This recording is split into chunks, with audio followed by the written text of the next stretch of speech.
Hello everyone, story teller Shivani में आपका स्वागत है।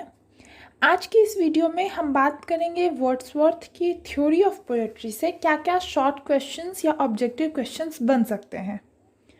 और इस टॉपिक पर बनी मेरी वीडियो देखने के लिए आप आई बटन पर क्लिक कर सकते हैं। तो चलिए शुरू करते हैं। फर्स्ट क्वेश्चन है, Biographia Literaria is a major critical text written by. So the answer is S.T. Coleridge. Next, when did Coleridge and Wordsworth came together? So they came together in the year 1796. Next, with the mutual discussion of Wordsworth and Coleridge, many theories arose. In what Wordsworth embodied them? So Wordsworth embodied these theories in his preface to the lyrical ballads. Next question, who has said that the theories were half the child of his brain? So Coleridge has said this. Next, in the theory of poetry, what is discussed? So the subject matter or the theme of poetry and the language suitable for poetry is discussed in this theory. Next, who described poetry as the most philosophical of all writing? So the answer is Aristotle. Next question, what statements has Wordsworth made in his preface to lyrical ballads? So he made three important statements. First, choice of low and rustic life. Second, choice of rustic language. And third, prose and poetry, there is no essential difference. Next question, what is an important part of the Wordsworth theory of poetry? So it is Wordsworth's conception of a poet. He discusses the definition, qualities and function of a poet.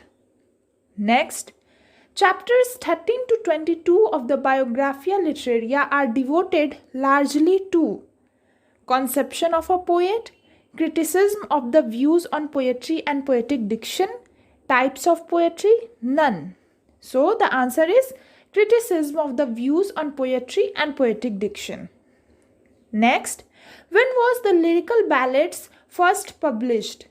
So it was first published in the year 1798. Next, when did Coleridge claim that the lyrical ballad was half a child of his brain? So in the year 1802. Okay, next, what is the main theme of the preface to the lyrical ballad? So it is Wordsworth's arguments against poetic diction. Next, according to Wordsworth, what is the function of poetry? So it is to give pleasure. Next, complete this memorable statement. All good poetry is the spontaneous dash. So all the good poetry is the spontaneous overflow of powerful feelings. Next question, how many chapters are there in Biographia Literaria written by S.T. Coleridge? So there are 23 chapters. Next, when was Biographia Literaria published? So it was published in 1817. Next, what is primary imagination? So primary imagination is universal and a prime agent of human perception.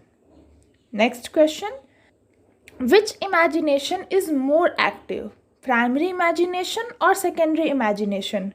So the answer is secondary imagination. Next, according to Coleridge, the language and sentiments of Wordsworth's character do not arise from their occupation necessarily. So what is the reason then? So the first reason is independence and second is a solid religious education. Next question, a man will not be benefited from a life in rural solitudes unless he has a natural sensibility and suitable education. Next question, according to Coleridge, every man's language varies according to. So according to the extent of his knowledge, the activity of his faculties and the depth or quickness of his feelings. Next question, According to Coleridge, why does the language of poetry differs from that of prose? So it differs because of the arrangement of words. Next question. According to Coleridge, what are some defects in the poems of Wordsworth? So some defects are: first, there is inconstancy of style. Second, a matter of factness. Third, excessive fondness for the dramatic form. Fourth, use of thoughts and images too great for the subject. Next question. What are some merits of Wordsworth according to Coleridge? So, the first one is, there is an austere purity of language both grammatically and logically. Second, the sanity and soundness of his thoughts and sentiments. Third, sinewy strength and originality of single lines and paragraphs and the abundance of apt and fallacious phrases and expression. Fourth, the perfect truth to nature in his images and descriptions. Fifth, a meditative pathos. And the last one, the gift of imagination in the highest sense of the word. So, I hope आपको ये video पसंद आई होगी. Thank you.